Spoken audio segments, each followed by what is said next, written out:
On the eve of our wedding, I accidentally overheard my fiancée talking with her best friend. I'm just playing with him. Isn't that cleaner than hiring a male escort? On the wedding day, I'll just disappear. His humiliated face will be so funny to watch. My heart turned to ashes, yet I treated her with even more care and tenderness. On the wedding day, she didn't disappear. Instead, she put on the most magnificent wedding dress. But, sorry, this time, it was the groom who ran away. Chapter 1. Only 2 months left until Grace and I get married. My patent has been completed ahead of schedule. The profits from this technology will exceed tens of millions. Finally, Grace won't have to marry me with any sense of grievance. I'll give her a grand wedding. After finalizing a project deal in City A, I couldn't contain my excitement. I drove overnight back to City B, eager to share the good news with Grace. I picked up the gift I'd bought for her and glanced at the time, not even 11 p.m. yet. She should still be awake. Luckily, I made it in time. Grace, are you really going to marry Samuel? Aside from his face, he has nothing to offer you. I froze at the door, hand on the knob, when I heard the voice of Grace's best friend coming from inside the room. It was just a bet, a joke. You managed to win him over in 2 months. You've been dating for 3 years now and are even getting married. Did you actually fall in love with that broke guy? A bet. My hand stopped on the doorknob. I wanted to hear what Grace would say. Samuel is Diana's crush. She still hasn't gotten over him. Just thinking about how the guy she dreams about cooks me breakfast every morning and makes me laugh, it feels amazing. Grace's voice carried a tipsy laugh. You and Diana have been rivals since college. She used to follow Samuel around every day, and you made a bet with me that you'd take him from her. For that, I even paid for your coffee for a whole month. Don't think you can trick me again. Grace and her friend giggled. I felt my body temperature drop. My whole being went cold. Then Grace said again, who would actually marry him? What? Live in that tiny apartment and drink air for dinner? I told you, Grace comes from a good family. She's beautiful. She deserves someone from the same social class. Why would she settle for a broke guy? I wanted to burst through the door and shout that several companies had invited me to become a shareholder for my new technology, that I could give Grace the life she wanted. But her next words froze me in place again. I'm just having some fun with Samuel. He's cleaner than those male models at the club, isn't he? And at the wedding, imagine Diana's face when she sees her so-called dream man waiting at the altar, only to realize the bride has vanished. Will she cry her heart out? Grace's voice was bright with excitement. The girls laughed as they discussed how Grace would ditch me at the wedding, how pathetic I'd look. Outside the door, my hand trembled around the gift box. Just 3 days ago, before a business trip, I'd made breakfast for Grace. She hugged me from behind. Darling, don't go on this trip, please. Every time you're away, I can't sleep alone. I dropped the dumplings into the pot and turned to pull her into my arms. It's just a business trip, sweetheart. If this deal goes well, the commission alone will be enough to buy you that diamond ring you love. I just don't want you to feel like you're settling for less by marrying me. As long as I can marry you, I don't care about money or status. She'd rubbed her face against my chest like a kitten, igniting a fire in my heart. I silently vowed to give her the grand fairy tale wedding she deserved. I thought I was the luckiest man alive, that the heiress Grace song, once the aloof goddess of our university, had fallen in love with me, had chosen to be gentle and sweet only for me. I thought she loved me for who I was,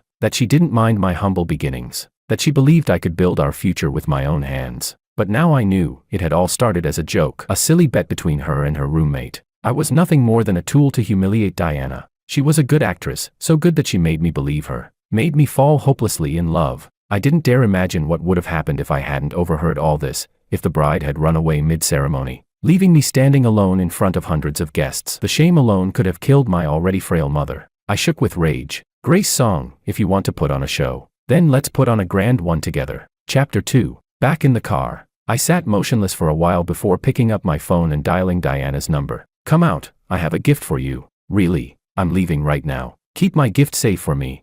Diana's voice was full of excitement. I could almost picture her clutching the phone with one hand while hurriedly putting on her shoes with the other. At the cafe, Diana hugged the latest LV handbag, grinning from ear to ear. She was nothing like Grace. Even when Grace was happy, she would just cling to my arm and sway it gently, making me want to pat her head. I shook my head, trying to push Grace out of my thoughts. Sam, since when did you become so thoughtful? You even remembered to bring me a gift from your business trip.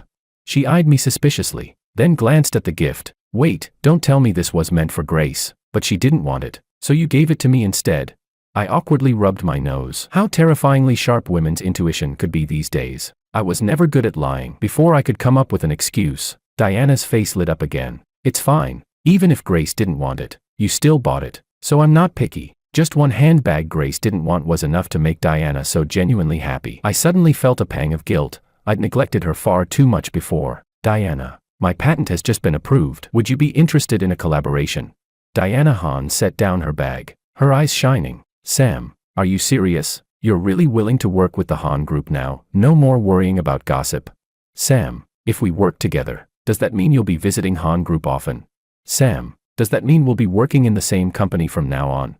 I rubbed my forehead. I really shouldn't have brought up business with Diana. She was so chatty. After parting ways with her, I went back to the office to finalize the cooperation contract. By the time I finished, dawn had already broken. I sat there for a moment, swallowing the bitterness in my chest, then decided to go home and watch Grace perform her little play. I picked up some Lin's soup dumplings on the way home. The living room was spotless, no trace of last night's drinking and scheming with her friends. When I entered the bedroom, Grace was still asleep, her lips curved slightly upward, as if she were teasing me, her supposedly better-than-a-male model boyfriend, even in her dreams. I brushed her cheek gently. Grace, wake up. She blinked sleepily, her eyes lighting up as soon as she saw me. She threw her arms around my neck. Darling, you're back. I missed you so much, she said, her voice syrupy sweet. Normally, that tone would have made me want to pin her down on the bed and shower her with affection. Instead, I patted her back and coaxed her softly. I'm back. I brought you your favorite soup dumplings. She tilted her head up, smiling slyly. Darling, are you sure you just want me to eat soup dumplings, and not something else? Her gaze lingered on my lips, full of teasing temptation. I was up all night and worked up a sweat. Be good. Have breakfast first, I'm going to take a shower. Disappointment flashed across her face. Cold water poured down from the showerhead, making me shiver. 2 years ago, Grace Song had defied her family to be with me. I still remembered her dragging a small suitcase to my door, crying as she knocked. Samuel, my parents disowned me. From now on, I only have you. She had thrown herself into my arms, tears soaking through my shirt. That was when she captured my heart, brave, reckless, and full of love. Now, digging her out of my heart felt like tearing flesh from bone. No wonder women cry their hearts out when they're heartbroken, and men drown their pain in drink night after night. Chapter 3. Be good, I'm off work today. Let's go pick out your wedding ring. I wiped my hair and watched Grace nibble at a soup dumpling. She barely paused for a breath before turning up a smiling face at me. Seeing Grace in a wedding dress still made my heart race. Her features were delicate, pretty with a hint of shy charm. Softly curled hair fell carelessly over her pale shoulders. She tilted her head and asked with a smile, "Honey, does it look good?" In that moment I wished I hadn't heard what she said the night before. If only I hadn't rushed back so soon. It looks beautiful. Then let's pick this one, no more trying. She tucked a strand of hair behind her ear and headed for the fitting room. Babe, try the lace one too. Try a few so you can pick the most beautiful, I urged. She looked back with mild reluctance. Husband, trying on wedding dresses is so tiring. Didn't you say this one was pretty? Just this one. Okay. Aren't women supposed to be obsessed with wedding dresses? Maybe Grace was so indifferent because she already knew that no matter how perfect a gown might be, she wouldn't actually wear it for me. Thinking that sent a slow ache through my chest and cooled the heat there. My phone buzzed, yanking me back to the present. Sam, when are you coming to the company to sign the contract? I've been waiting for you all morning. Poor kitty emoji. It was Diana. She loved sending cat stickers. Before I could reply, Grace, freshly dressed, snatched my phone. She stared at the screen and her expression clouded. Why are you texting Diana? You promised me you'd keep your distance from her. Diana and Grace ran in the same circle. They'd been at odds since childhood. Diana always had the sweeter mouth and slightly better grades, so the elders favored her more. I used to think Grace just didn't like Diana. Girl stuff. Petty fights. Turns out Grace's loathing for Diana ran so deep she'd rather settle with someone she didn't even like if it would disgust Diana. Only then did I suddenly understand why Diana seemed to win people's affection more easily. You're finally speaking up. Sam, that one is a pretentious coquette. She's always thinking about seducing other people's boyfriends. Enough, Grace. I took back my phone and bowed my head to suppress the odd feeling welling inside me. Diana and I are just business contacts, don't overthink it. But my words didn't comfort her. She grabbed her bag and stormed out of the bridal shop. I sighed and followed after her. It wasn't hard to coax Grace back, if you were willing to spend enough money. So the wedding ring cost not only the commission from this A-City deal but also a year's salary. Grace held out her hand. The diamond ring sparkled against the whiteness of her skin. She pouted, still not fully appeased. Okay, I'll forgive you this time for being so sincere in making it up to me. Grace, we've ordered the ring, we'll definitely get married. Right. I fixed my gaze on her eyes. She looked down at the ring on her hand, then looked up, blooming into a coquettish smile. Of course, if I don't marry you, who else would I marry? If she hadn't handed me her bag when she went to the restroom, if the phone hadn't rung then, I would have bought that ring for Grace without hesitation. Even if she wouldn't truly marry me, the sight of her in a wedding dress in front of me was worth letting her gamble for. Who would wear an off-the-rack wedding dress? Weddings need high-end custom gowns. Only Samuel the country bumpkin wouldn't know that. Grace, my darling, the gown doesn't matter. Let this rustic mutt buy you a big diamond. You can wear it even if we don't get married. If Grace hadn't typed those few replies below, I couldn't have brought myself to set the trap for her. Chapter 4. That's what I think too, she replied in her friend's group chat. On the drive home, Grace sat in the car, looking listless. I guessed it was because I'd only paid the deposit for the ring, not the full amount. Grace, my mom called. She said she misses us. Let's go visit her together, I said, without lifting her head. She answered flatly, didn't you just visit her recently? Why go again? Maybe she just misses her future daughter-in-law. I watched her expression carefully out of the corner of my eye, just as expected. A flicker of impatience crossed her face. How about you go alone? You know I can't sleep well in strange beds anyway. Humans are strange creatures. I knew full well Grace might not love me, might never truly plan to marry me. Yet I still kept searching for small clues, anything to overturn what I already knew. Or maybe I was just forcing myself to lose hope bit by bit. Like now, she didn't like small towns, didn't like my mother, and didn't like me, the man who had fought his way up from a humble place. I'll be gone for just 3 or 4 days, I said finally. Since Grace didn't want to go, I decided to bring Diana to visit my mom instead. When Diana started stuffing bag after bag into my car, I was caught off guard. Diana, my mom lives alone. She doesn't need all this stuff. Placing the last box of tea on the back seat, she said cheerfully, all done, let's go. I'm afraid Auntie might try to send me away, so I brought gifts to melt her heart. She struggled with her seatbelt for a while, so I leaned over to help buckle it. Sam, you're too good to me, she said, eyes sparkling like stars. I couldn't help but chuckle, ruffling her hair gently. A wave of tenderness washed over me. Diana had grown up in a complicated home, a father buried in business battles, and a mother consumed by jealousy and suspicion of every woman near him. Her mother passed away before Diana even reached adulthood. She was a rich heiress who'd been deprived of love since childhood, so when I showed her a bit of kindness, she clung to me for years. In a way, I was grateful. She'd been my one source of warmth through college. But because of her, Grace had also entered my life. The thought of Grace still weighed heavy on me. I wondered if, when I returned, she would still run into my arms like before, rubbing her head against my chest. To my surprise, my mom adored Diana. Under my mother's loving gaze, half the dishes on the table ended up in Diana's mouth. That night, Diana was already lying on my mother's lap, her head resting on her stomach while mom rubbed it gently. Watching Diana's smug little smile, I couldn't help but think of Grace. Grace had come home with me once. My mother had cooked an even bigger feast that time, but Grace only took a few bites. She hadn't said anything, but I knew she was disgusted. When Diana and I were about to leave, my mother held her hand. Teary-eyed, anyone watching would have thought they were real mother and daughter. Diana, come visit with Samuel whenever you can. I'll cook your favorite dishes, Mom said warmly. Diana hugged her tightly. I don't want to call you Auntie. Can I call you Mom, like Sam does? My mother froze. Then after a moment, gently patted Diana's back. On the drive home, Diana's chin was tilted so high it almost reached the roof of the car. Sam, Mom already agreed to my request. From now on, Han Group is your responsibility, and I'll be a happy little parasite. I answered absent-mindedly. Sam, I glanced at her curiously. You promised me, she said, her eyes glistening. Seeing she was on the verge of tears, my heart softened. I patted her head gently. Sam, are you sure about Grace? She asked quietly after a pause. She's been with you for 3 years. Are you really going to set her up like this? Chapter 5. Grace could never compare to Diana. They disliked each other, but Diana had never once spoken ill of Grace in front of me. It's just giving her a choice, I told Diana, and you know I always have my reasons. Only then did she nod, saying everything was going smoothly. When I returned home, Grace wasn't there. I sent her a text, baby, I'm home. She didn't reply right away, but she came back less than half an hour later. When she threw herself into my arms, I froze for a second. It was a gesture she'd done countless times before, but now, my instinct was to pull away. Darling, how's Mom? Why didn't you stay a few more days with her? Everything's fine. I just worried you'd have trouble sleeping without me holding you. So I came back early. I wasn't around for a few days. Did you go out with your girlfriends? Maybe meet some young rich heirs?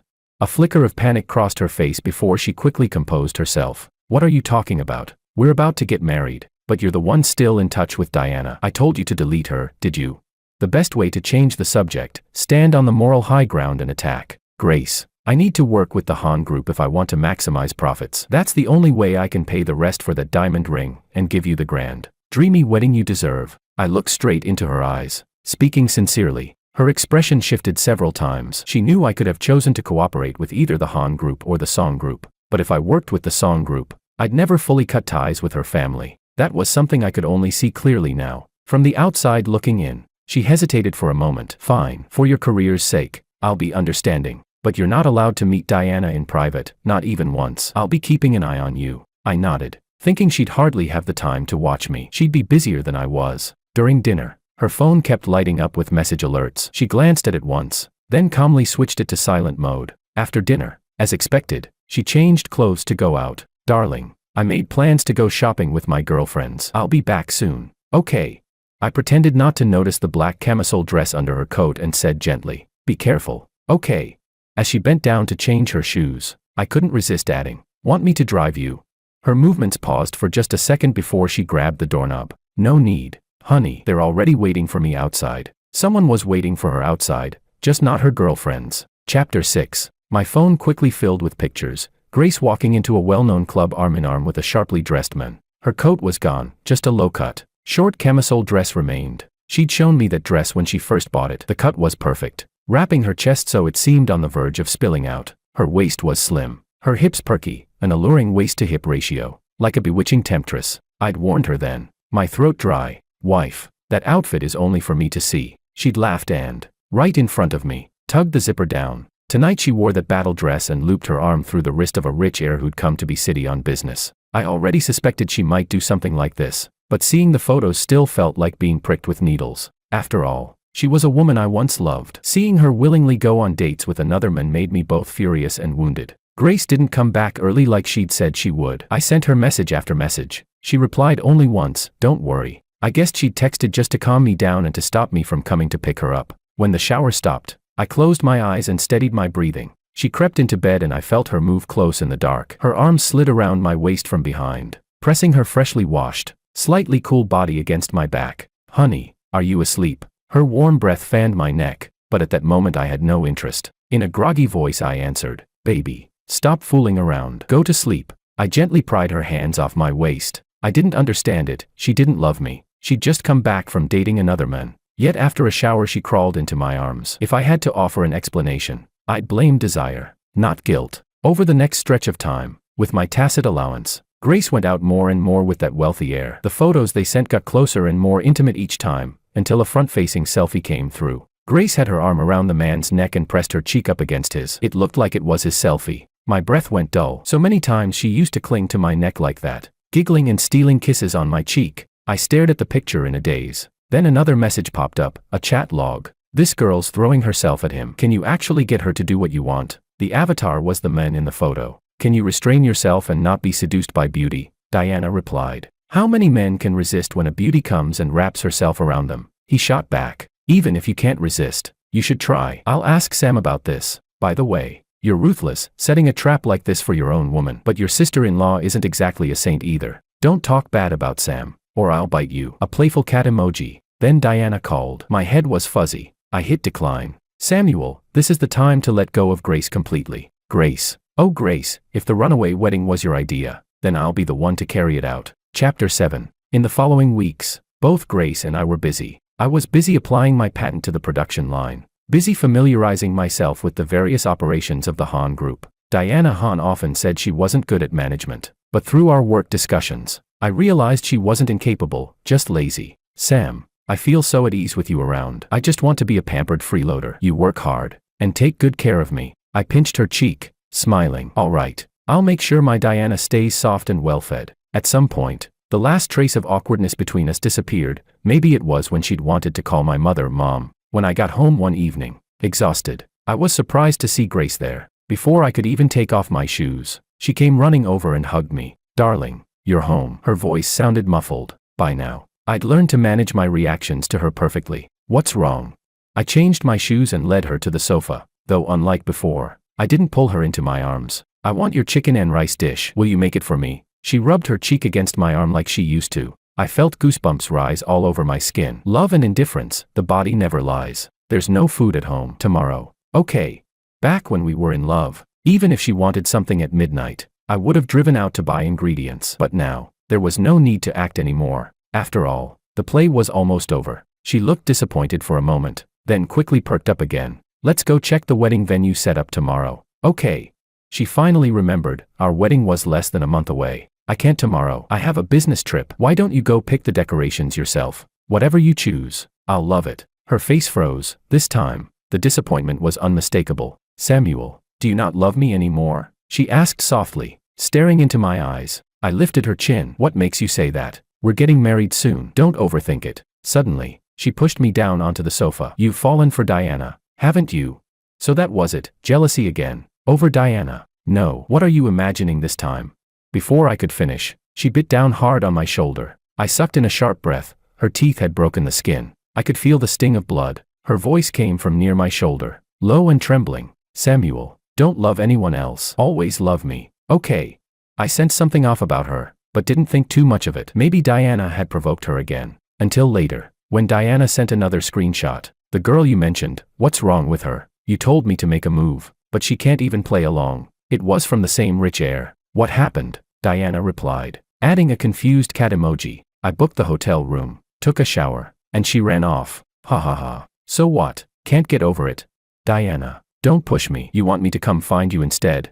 So, she ran, but they must have taken the photos already. Then Diana texted again. Sam, do you think Grace regrets it now? Maybe she really plans to marry you after all. I didn't reply, because I didn't know. Maybe she had backed out at the last second. Maybe she really did still want to marry me. The bite mark on my shoulder throbbed faintly. Luckily, the pain wasn't in my heart. Chapter 8. A week before the wedding. Grace Song returned to her family home to await the ceremony. I watched as she packed her things. She had arrived with one small suitcase, and now she was leaving with the same one. Before stepping out the door, she wrapped her arms around my waist and rested her head against my chest. Darling, I don't want to go home. I'll miss you. I patted her back, an unexplainable heaviness welling inside me. When she walked out today, it marked the true end of us. When I dropped her off at the Song residence, despite our wedding being only a week away, her family still treated me coldly. To them, I was just a poor man trying to steal away their golden daughter. As I turned to leave, Grace's face showed a deep reluctance, though I couldn't tell if she was unwilling to part with our 3 years together or simply loath to lose the obedient boyfriend who did everything for her. She tugged at my sleeve, tilting her face up with a trace of unease in her eyes. Samuel, you'll come to pick me up, right? Before I could answer, her mother's voice called her back inside. Maybe it was better that way. At least I didn't have to lie one more time. Grace, you'd better think this through. If you marry him, you're marrying into poverty. As I walked away, those angry words were the last thing I heard. But no, she wouldn't be marrying into poverty. The wedding hall gleamed magnificently. Diana stood beside me in a white gown, her cheeks flushed with excitement. I glanced at my watch. With her arm looped through mine, we began walking slowly toward the stage. Below us sat an audience of distinguished elders and society's elite. Diana picked up the microphone and was just about to speak when the chapel doors burst open. Grace entered, wearing a wedding dress of her own. Her makeup was flawless, but her once elegant updo was coming apart, and the tiny tiara that should have adorned her hair was missing. Her mother followed right behind, fury written all over her face. Her eyes locked on me and Diana. So this is the poor boy you were so obsessed with marrying, poor and heartless. Diana's expression was complicated, somewhere between amusement and anger. Grace lifted her gown and stepped toward us, one determined stride at a time, until she stood before the altar, staring straight at me. Samuel, why didn't you come to pick me up? Grace Song was still as beautiful as ever, though her face now carried undeniable disappointment. Miss Song, I said evenly, did you come to see the runaway bride and the heartbroken groom?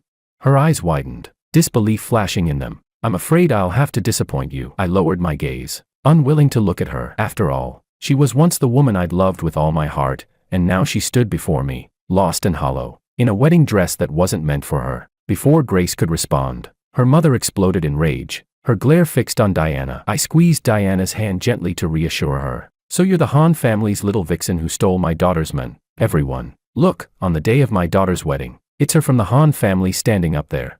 Whispers rippled through the crowd, though none dared speak too soon, unsure of what was really going on. Mrs. Song, Miss Song, I said coldly, watch your words. Diana is my treasure. No one has the right to insult her. Diana subtly moved closer behind me, pretending to seek cover, but in her eyes, pride and excitement burned bright. Grace's mother clutched her daughter's arm. You see, look at the man you chose. He's already turned his back on you. What more proof do you need? Show them the evidence. she barked. Let everyone here see exactly what kind of shameless pair those two on stage really are. Chapter 9. Grace Song's mother had always been a proud, haughty woman, her eyes forever fixed above others. Perhaps my failure to go to the Song house to fetch the bride had finally driven her over the edge, because now she was acting like a madwoman in public. A glint of hatred flashed in Grace's eyes. Samuel, you pushed me to this. Don't blame me for what happens next. She snatched her mother's phone, tapped a few times, and suddenly, the massive screen behind me lit up. There it was, a photo of me leaning over to fasten Diana's seatbelt. Another, of me ruffling her hair. Out of context, they looked intimate. Grace's expression carried righteous fury from atop her imagined moral high ground, and even her mother's face bore a smug sense of victory. Everyone, Samuel is my boyfriend, Grace declared, her voice trembling just enough to sound pitiful. And during our relationship, Diana seduced him. Today was supposed to be our wedding. Diana's eyes glistened as she turned toward the guests, her voice wavering as though she were on the verge of tears. The audience erupted into murmurs. Finally, a rival of the Song family couldn't resist making a cutting remark. So the Song family's daughter can't get married and came to the Han family's recognition ceremony to cause a scene. Both Grace and her mother froze, their heads snapping toward me and Diana. Miss Song, I said evenly, does helping my sister fasten her seatbelt cross a moral boundary? If that's unacceptable, then what would you call checking into a hotel with another man during your engagement? If Grace had chosen to quietly walk away right then, I might have let her go with some shred of dignity, but I gave a signal to the staff. The screen flickered, the photos of me and Diana disappeared, replaced by new images, Grace and a man, arms wrapped around each other, kissing, entering a luxury club together, and finally, Grace holding a hotel key card as she entered a room. Each photo was carefully edited, the man's face obscured just enough to keep him anonymous, though anyone could see he wasn't me. The moment they appeared, Grace nearly lost her balance, her mother barely managing to steady her. Grace went pale, staring at the screen in disbelief as her private chat logs began to scroll beside the photos. Her mother's reaction was different, pure rage. My daughter lowering herself to date a broke nobody like you should have been your blessing. If better men pursued her, it's because she's beautiful and desirable. You're lucky she ever agreed to marry you. I almost laughed. Diana moved as if to speak, but I stopped her with a hand. Miss Song, I asked calmly, do you have anything else to say? Grace looked up at me, gathering her breath with effort. Her voice choked. Samuel, I wronged you, but that doesn't mean you had to humiliate me, holding a fake family ceremony with Diana just to disgust me. I pressed my fingers to my temple. Diana finally couldn't contain herself anymore. She'd been waiting for this moment. She wanted to see the look on Grace's face. Miss Song, Diana said sweetly, Samuel and I don't have to pretend. We're half siblings, same father, different mothers. He's my real brother. Then, as if staking her claim, she clung to my arm. Today is our Han family's official recognition ceremony, and Sam is also taking over 70% of the Han group's shares. Oh, and Mrs. Song, Sam's net worth now isn't any lower than your family's. Gasps rippled through the hall. The guests' interest in me, the newly revealed heir to the Han fortune, far surpassed any sympathy they might have had for the Song women. Grace's face went through a kaleidoscope of emotions. Her mother stood stunned. Mrs. Song quickly pushed her daughter forward. Didn't you say Samuel loved you? Now that he and Diana aren't that way, you two can still. But Grace only stared at me, frozen. Her mother pinched her arm in desperation, but she didn't react. This farce had gone on long enough. Miss Song, I said quietly, it's over between us. Mrs. Song opened her mouth, looking around the crowd for help from their usual allies, but no one spoke up. Every single one of them looked away. Grace's mother was still mid-breath when Grace finally turned, glancing at me one last time before walking slowly toward the exit. Her figure looked small, lonely under the grand chandelier. I watched her disappear through the doors, unsure what I was feeling anymore. The woman I'd loved for 3 years, gone, in the most final way possible. Chapter 10. Grace was nothing more than a small interlude in the grand family recognition ceremony. With Diana's remarkable stage presence and eloquence, she quickly pulled everyone's attention away from the gossip. Her speech was powerful and emotional. She spoke of a father's longing for his son, a sister's affection for her brother, and the tremendous profits my patent had brought to the Han group. She then naturally led into the announcement that I was a worthy successor to the Han family empire. I followed up by sincerely thanking everyone for their trust and confidently promised that I would lead the Han group into a new era of success. The audience, all prominent figures in B-City's elite circle, was stunned.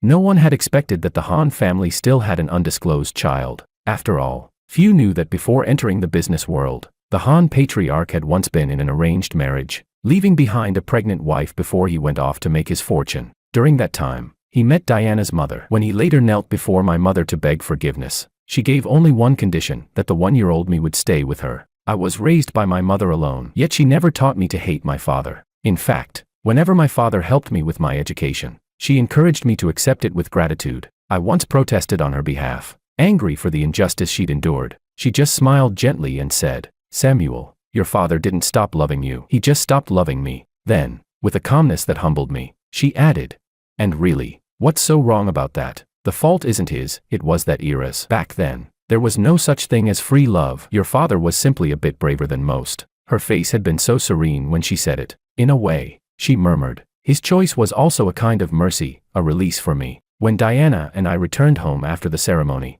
we discussed the Han family succession. My mother didn't make the decision for me. She believed that the right to choose should always be mine. It was thanks to her openness and kindness that the Han group ended up with a proper heir. And Diana finally got what she wanted, a brother she could depend on, and the chance to live her dream life as a carefree, spoiled little freeloader. As for Grace's outburst, it hadn't caused a scandal, but her reputation was utterly ruined. If she hadn't come to the wedding to make a scene, perhaps I would never have released those materials. When I saw Grace again, she had lost weight, her complexion pale and waxy, her eyes dull and lifeless. She stood in my office for a long time before finally speaking. "Samuel, if I say I regret it, would you believe me?" I looked at her, my lips curling slightly. "I believe you." A flicker of hope lit in her eyes, her voice growing stronger. "Then, if I say I still love you, would you believe that too?" I paused before answering quietly. "Grace, what is it you love, me, or the identity of the Han heir?" Her lips parted, but no words came out. I already knew everything. The rich heir she had been seeing went to his father, furious that she had deceived him while having a boyfriend. In retaliation, his family blocked the Song family's business dealings completely. The Songs abandoned her without hesitation, publicly declaring that when she left home 3 years ago, she had ceased to be their daughter. Now, Grace had nowhere to go, no one to turn to, estranged from her old circle of friends and despised by both families. She was utterly alone. As she turned to leave my office, I almost said something, but the words died in my throat. She didn't know that the sales job she now held was secretly arranged by Diana. She didn't know that the cheap little apartment she was renting had been bought by Diana, and then quietly leased to her under another name. Just as I was lost in thought, my phone rang. It was Diana. "Sam, you have to come home early today. I've arranged a blind date for you, Uncle Lynn's daughter. I'll help you dress up when you get back. You better make a good impression."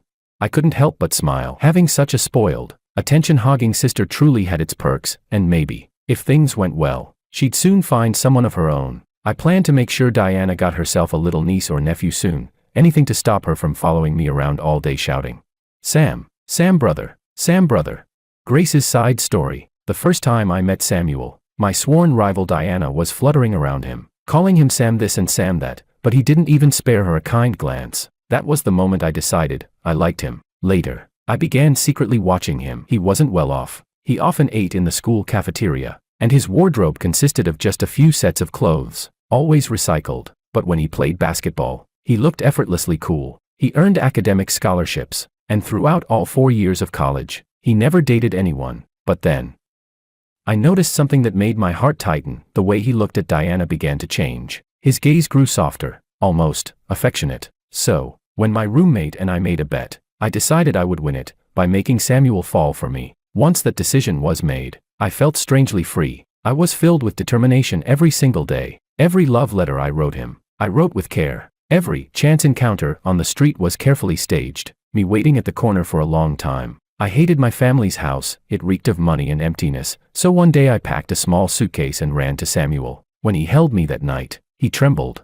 heart aching for me. I won the bet. I won Samuel's heart. I didn't allow him to contact Diana anymore. I wanted his eyes on me and only me. He was passionate and obedient, my perfect, gentle lover. For 3 years, Samuel spoiled me like a treasure in his palm, but living day after day in that tiny apartment, while my old friends, the ones who used to flatter me, began to whisper and sneer behind my back, it gnawed at my pride. My arrogance couldn't stand their pity, their mockery, that I'd fallen for a poor man, that I doomed myself to a dull, shabby life, stung like acid. So, one night after drinking, under the coaxing of my so-called friends, I made the decision to run away from the wedding. It wasn't that I didn't love Samuel, I did, but I was terrified. I was afraid of a lifetime of poverty. I loved the glitter of huge diamond rings, the dazzling sparkle of custom wedding gowns, the envious eyes of others, not the awkwardness of watching Samuel swipe a credit card to pay for a ring we could barely afford, not the sales clerk's condescending look that made me want to sink through the floor. That's why I never let Samuel pay the final installment on the ring. Meeting the wealthy heir was pure coincidence.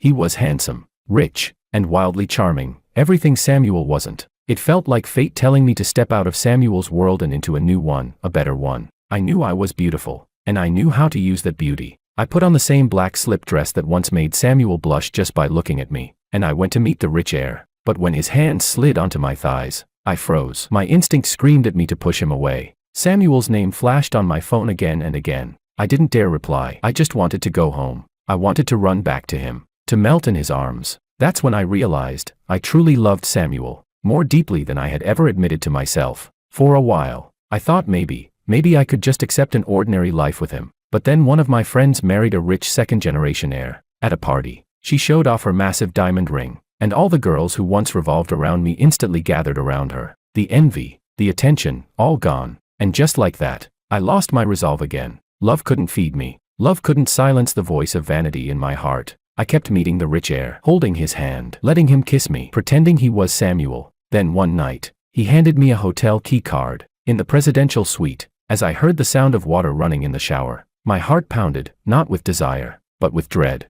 If I took one more step, there would be no turning back. So I ran. I didn't care that my sudden escape might offend him. I didn't care that my pride might be shattered. I just wanted to go back to my Samuel, and maybe, just maybe, live that simple, ordinary life with him after all. Ever since I made that painful decision, the one to truly marry Samuel, I finally stopped twisting myself in knots. I threw myself into the wedding preparations, arranging every detail of the venue, writing each invitation by hand, planning everything as perfectly as I could. But the busier Samuel became, the more uneasy I felt. I could feel it clearly. I was no longer reflected in his eyes. One night, I checked the car's dashcam footage. I saw him driving with Diana beside him. They were laughing together, chatting easily, so natural, so close. I didn't finish watching. My blood turned to ice. I wanted to storm over, to demand an explanation, to scream and cry, but I didn't dare. Because if I asked, if he admitted it, if he said he loved Diana, then the wedding would be over. So I told myself, no matter what happens,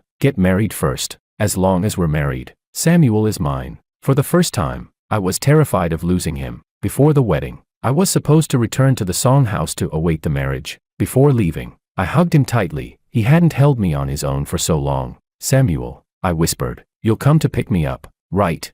He didn't answer. Before I could press him, my mother called me inside. So I spent those final days in the songhouse restless, unable to sleep, counting every second until the wedding. The night before, I didn't sleep at all. My right eyelid kept twitching, and I told myself it was just exhaustion, that nothing bad would happen. But my heart felt unbearably heavy, and then it happened. Samuel didn't come. The ceremony time passed, and still no word. Ignoring my family's protests, I rushed out to find him. When I arrived and saw him and Diana standing together, in our place, something inside me broke. Jealousy, rage, disbelief. I screamed. I accused. I demanded to know why Diana had stolen my men. I had imagined countless scenarios, but never this one, never that they were siblings. And worse, that Samuel knew everything all along. He knew everything, and he'd been acting with me all this time. When the photos started appearing on the screen, I felt like I'd fallen into a bottomless pit. The air itself froze. I could barely breathe. Cold. I was so cold, but not as cold as Samuel's eyes when they looked at me. I stumbled out of the wedding hall, broken and humiliated. That day, I destroyed everything: love, family, even the last scraps of friendship. For the first time, I tried to rely on myself, and only then did I understand how hard survival could be. Back when we first graduated, Samuel had supported the both of us, turning cheap ingredients into delicious meals, even refusing to buy breakfast outside so he could save money. Samuel, the man who once worried about buying eggs and rice, was now the center of everyone's attention. I missed him. When I finally gathered the courage to stand before him again, my knees were trembling. I told him I regretted everything. I told him I still loved him, but he only looked at me and asked quietly, "Grace, what is it you really love, me, or the title of the Han heir?"